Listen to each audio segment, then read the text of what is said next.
I want to share an interesting dream that the Lord gave me on March 23rd, just a few days ago.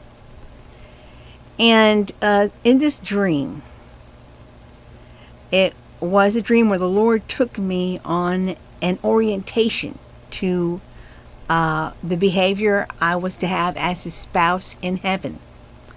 But what that training involved completely took me by surprise. I didn't expect this whatsoever, and it was a complete surprise.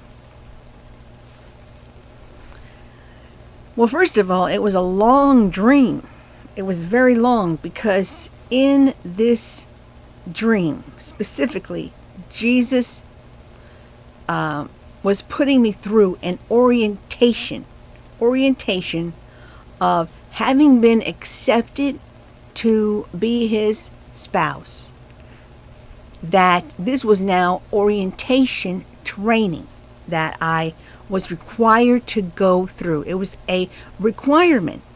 Now, the feeling that I had, it was like when you have been hired for a job. I mean, you're hired. It's not speculation. You've got the job. This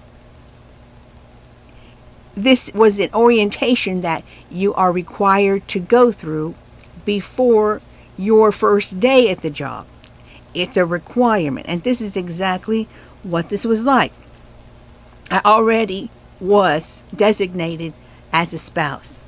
So this was a required orientation. Now, this training was given by Jesus himself. So I guess that's kind of like the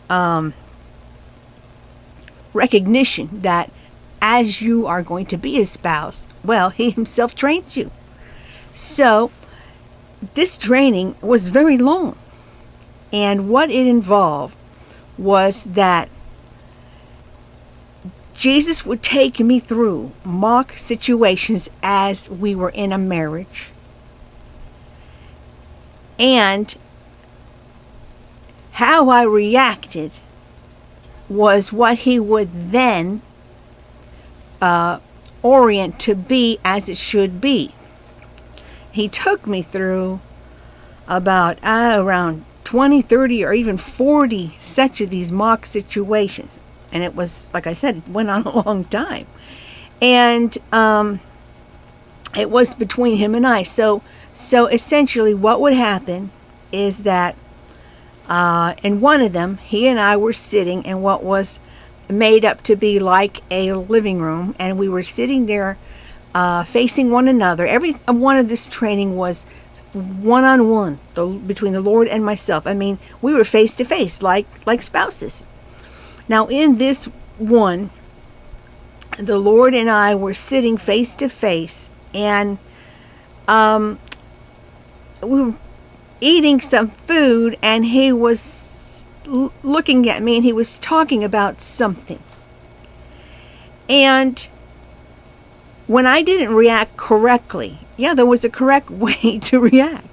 When I brought in my attitude, when I brought in my sass, he would then roll it back, the scene. Not that it would physically roll back, but we would do it again. We would do it again, so I would react in the right way. Now, the way this could be looked at is if you have known the movie The King and I, where everybody had to have the right protocol, even the immediate family, when they behaved with the king, because he was the king. And in a way, it was like this in this dream. So it was a lot like getting trained, oriented, being a person that has no understanding whatsoever what it's like to behave properly before the highest king. And you are now not only going to be working with the king, but you're actually family, and you're going to be a spouse. So there was required training. And so that what would happen is that he would say something to me, And I was just being me. Me was being what I was brought up to be in a personal relationship. In the USA especially, people and women have been led to believe, that if you come with sass, that's SASS, even with humor and everything, that it is normal. The perfect example of sass is like that show Roseanne Barr. Roseanne Barr, she's always interacting with sass to her spouse, to her family, and everything. Now that is, one kind of sass. There's also another kind of attitude. A different scale of it is the attitude, outspoken attitude of speaking her mind in the movie Legally Blonde. Reese Witherspoon, her kind of sass, her kind of speaking out was cute. But no matter what, I was understanding, the Lord was leading me to understand, is that no kind of asserting myself over him in any way had any place in the relationship. If he was speaking something to me, I was to receive that in a kind of form of self-denial, that any old me that would, might be unhappy with what he said, might want to put in my 2 cents. There was no place for that. There was no place, because what he was putting me through was the proper behavior with the sovereign of sovereigns as his spouse in a covenant relationship that was forever. So what I was learning from this is that Jesus was showing me that throughout eternity, in this covenant relationship, at all times, he will retain his authority. He will always be the authority above all the bride. And there's a certain behavior that is the proper protocol. Now you see, the enemy has corrupted our way of thinking, especially the last 100 years, especially in relationships and how they are in marriage relationship, and women, how they react to the spouses. That sass is good, attitude is good, it's right. In fact, if you don't have it, you're considered a mouse. Nothing, that you're not even interesting, you're not even worthy to have as an independent, conscious thinker in a relationship. So that is propaganda. That's demonic propaganda. Well, that doesn't work in heaven. It doesn't work. It's not the right attitude. And we will be, what the Lord was telling me, we're going to be cleansed. We're going to be retrained to have the correct behavior, the correct reactions, to the very core. So it will be true selflessness. See, because again, in the modern times, it's become very sophisticated. This way the sass is, that's made to look hip and cool and good and attractive for a woman to have. Sass can involve just a slight gritting of the teeth that's not even seen, a little raise of the eyebrow, and that you assert yourself in some way. You are in a way protesting against it, and it doesn't matter if you do it, because the Lord was showing me is rebellion, and rebellion is evil, and evil has no place in a covenant relationship between him and his spouse. So he was very patient, but it wasn't fun and games. It was serious. It was as serious as if I had been taken back 1,000 years before one of the court reigning in Shogun, and I was being brought before to be the spouse. And whereas in earth, if you didn't get it right, you'd be taken out and have your head chopped off, because it was a serious thing, and the Lord wasn't going to chop my head off, because I was accepted, and he was patiently going to take me through scene after scene after scene until I understood truly, and I did it in truth. And so he did. So he would take me to another part of this kind of like Big Brother house that was made just for this orientation. That was set up like as if a house of a marriage that a couple would be in. So we could go through these mock interactions, and it would start. Okay, we would then start again. We'd go to another room, and we would start talking again in some way.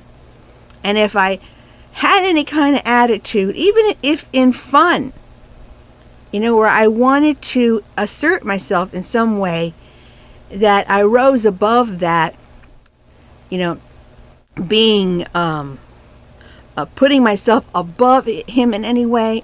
If I wasn't in the role of total subservience, and subservience has been made today to be looked at with wickedness. It's a form of self-control. Subservience in heaven is not evil. It is instead a recognition of the hierarchy of God, Jesus, and everyone in that follows down below them. It is the way that it is. It is the way that it is. Rebellion is from the devil. And when you're in this relationship, you're not feeling oppressed. You see, the enemy wants to stir rebellion in some way. So anyways, he was taking me through this, not because I was rebellious, but because being Jesus, being the Son of God, he understood where I came from, my thinking.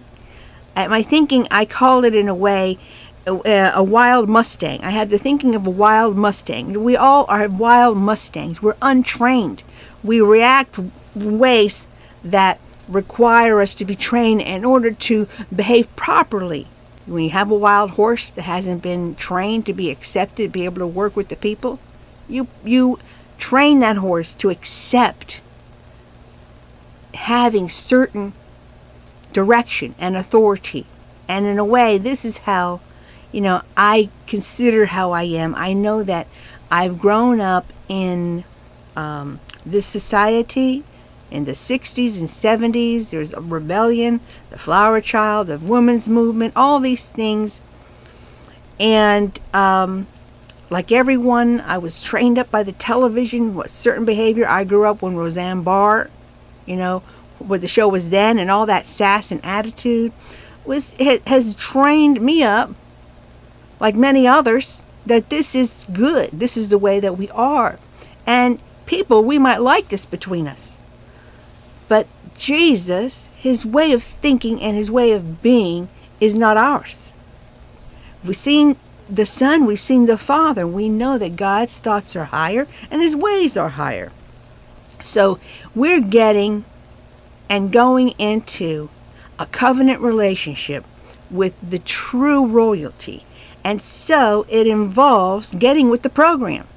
Getting with the program, how it is proper to behave and what is proper. And it was very serious. It was very serious. There was no giggle, laughing at any time in between the training session. Well, if we moved, no, I had to get it right. Because in a way, and this really touches me, in a way, it was Jesus making known his absolute commitment as a spouse in the relationship. And his absolute commitment, loyalty eternally, was to make sure that I would have it correct and would then be fine in heaven, and he wasn't going to let me fail, because he was committed, so committed that he was going to lead me to do it right, no matter how many times. See, he's a true friend.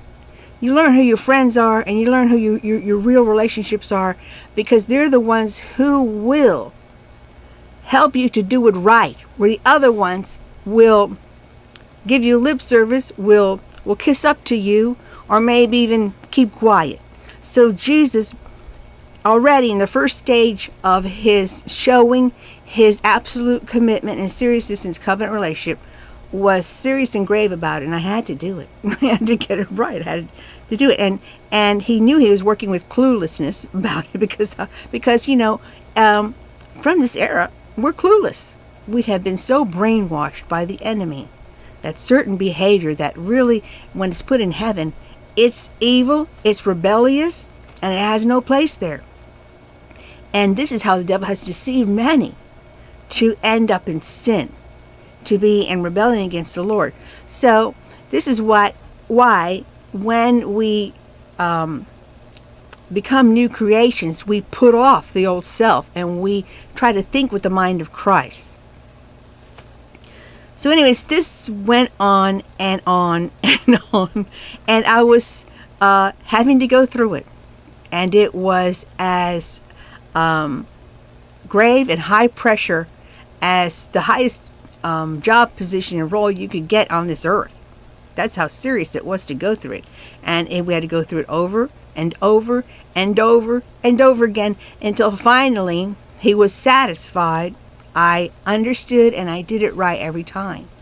And what made it right was when in absolutely no way did I try to assert my personality and my authority over what was being said in any way. In no way did I try to protest in any way, because it's kind of funny, because protesting doesn't necessarily involve actually making words. It has to do with an attitude. Body language is a science that people know to study where someone's really coming from.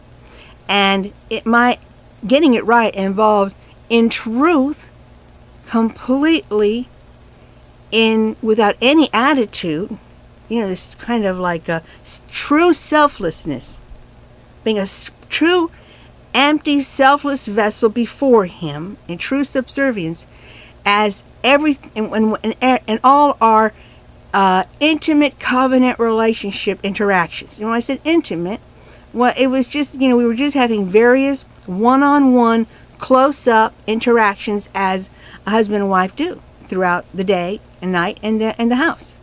So this is what happened. And like I said, it surprised me. I didn't expect that whatsoever. But looking back on it, it makes absolute sense. That I have defiled ways of thinking, and that this really represents how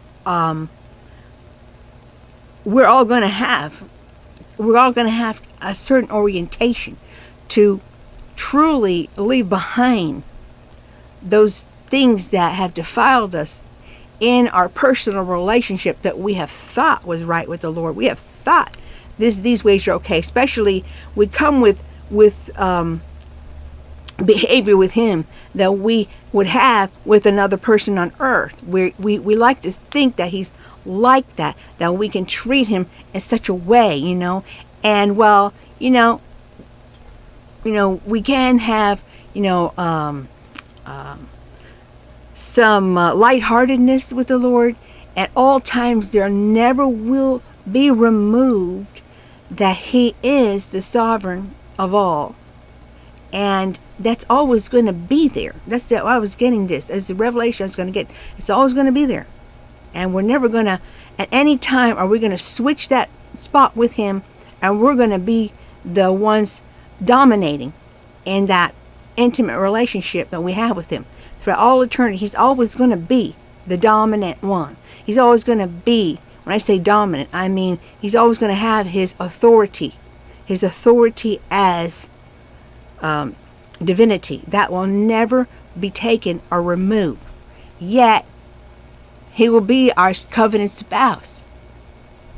So it's not the kind of relationship that we're going to have, that we may have here with another person in the world.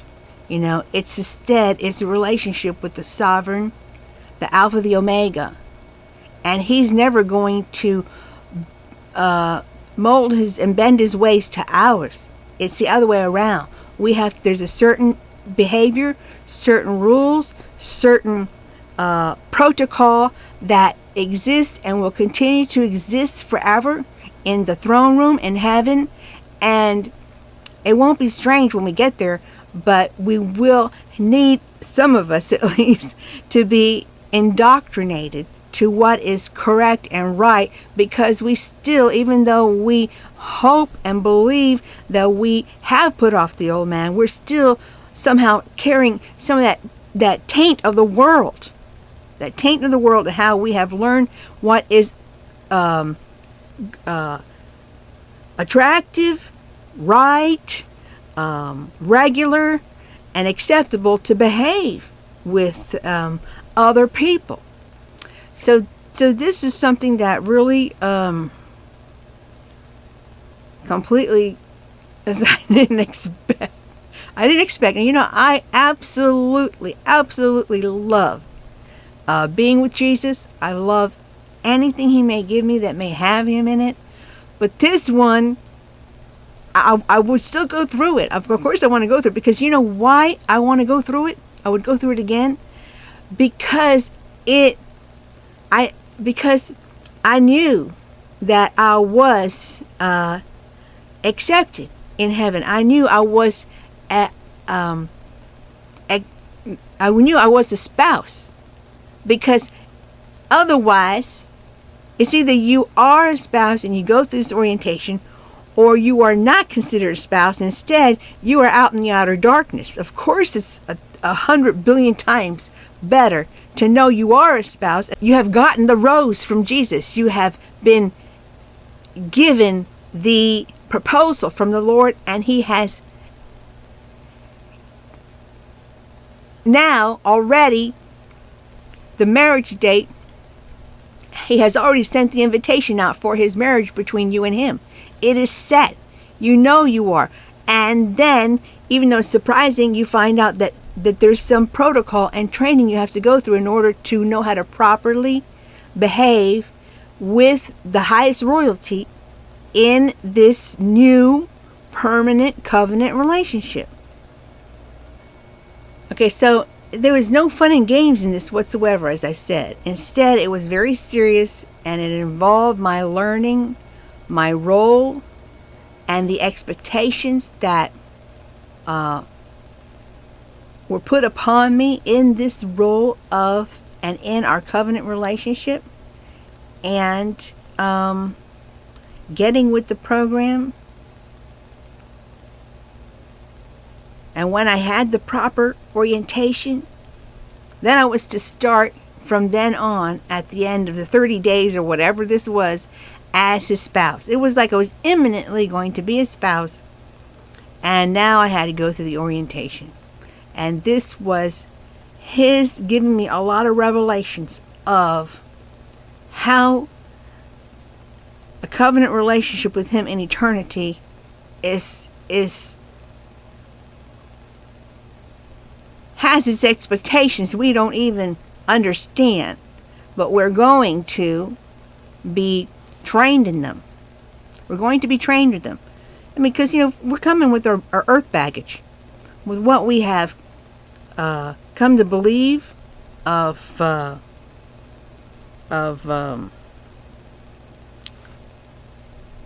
relationship with the Lord, heaven. We really don't know that much, but we hope on some things.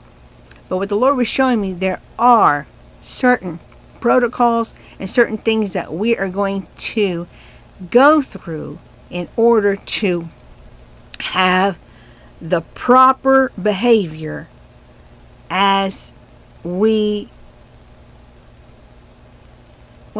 have the proper behavior in our place in heaven. We're going to have our times to have our personal times, wonderful times in heaven, but there's also going to be some expectations in our covenant relationship with the Lord that it will be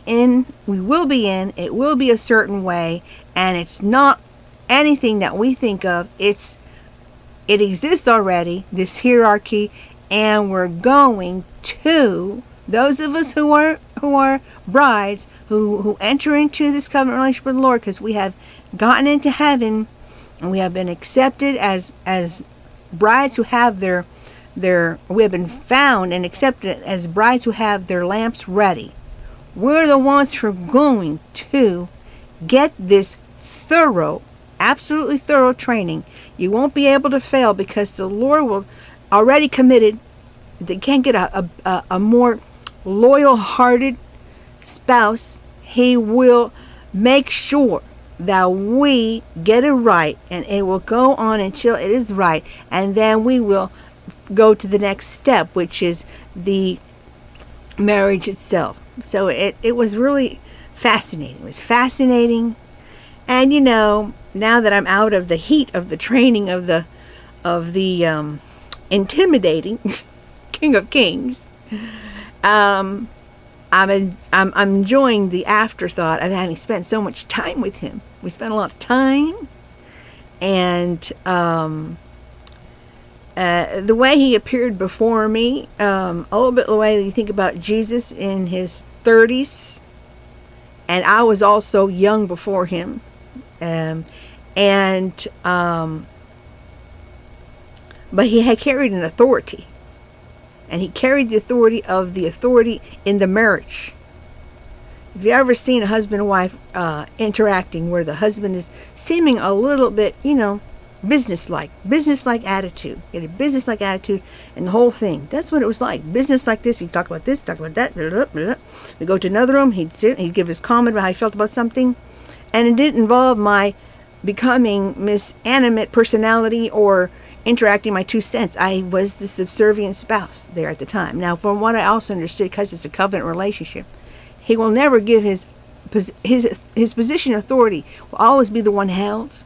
But there are times, though, where he is the one doing the serving also, because the way he was serving here was to continue at it. He took all his he stopped all of his job in the throne room, whatever he does, I don't know, just to spend time orienting me. See, so he was investing in the relationship above everything that he was doing at the time. So that was his way of the serving in this relationship at that particular time, that he found it important enough, this covenant relationship, to put it first, to get his spouse up to par with the right kind of way to act in this covenant with him.